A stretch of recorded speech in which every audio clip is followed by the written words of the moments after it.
ஆன்மீக நண்பர்கள் அனைவருக்கும் வணக்கம்.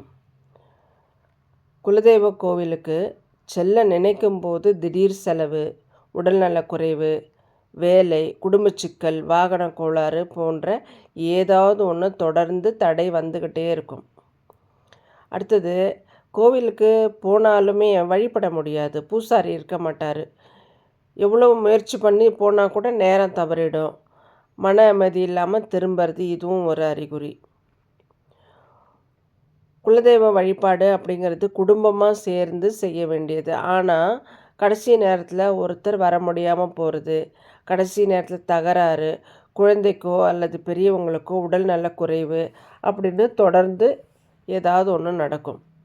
அடுத்தது, கனவில் குலதெய்வம் கோவப்படுற மாதிரி காமிக்கிறது, அசாதாரண காட்சி வர்றது, தீய சக்திகள் கனவில் வர்றது, துரத்தப்படுறது, விழறது, இந்த மாதிரி கனவு வந்தாலும் இது ஏதோ எச்சரிக்கை பண்ணுதுன்னு அர்த்தம். கோவிலுக்கு போன பிறகு சண்டை வரும். அது வரைக்கும் அமைதியாக இருந்த வீட்டில் தேவையில்லாத சண்டை, மனஸ்தாபம், ஒருத்தருக்கு ஒருத்தர் பேசிக்கிறது இல்லை, இந்த மாதிரி விஷயங்கள் நடந்தாலும் அதுவும் ஒரு சைகை தான். அடுத்தது, கோவிலுக்கு போயிட்டு வந்த உடனே தலைவலி, காய்ச்சல், அடிக்கடி கீழே விழுறது, காயம் ஏற்படுறது, இந்த மாதிரிலாம் இருந்தால் அலட்சியம் கூடாது.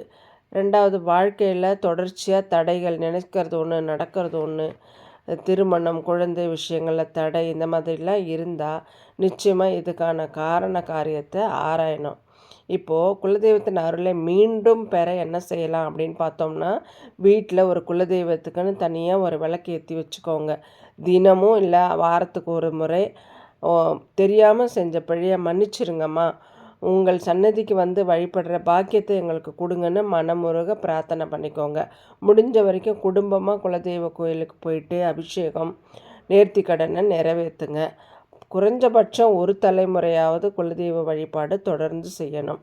குலதெய்வ கோபம் காட்டுறதுக்காக இல்லை, நம்ம திருத்துறதுக்காக எச்சரிக்கை செய்கிறது. அந்த செய்கைகளை உணர்ந்து நம்பிக்கையோடு வழிபட்டால் குலதெய்வத்தோட அருள் நிச்சயம் நமக்கு திரும்ப கிடைக்கும். நன்றி. வாழ்க வளமுடன்.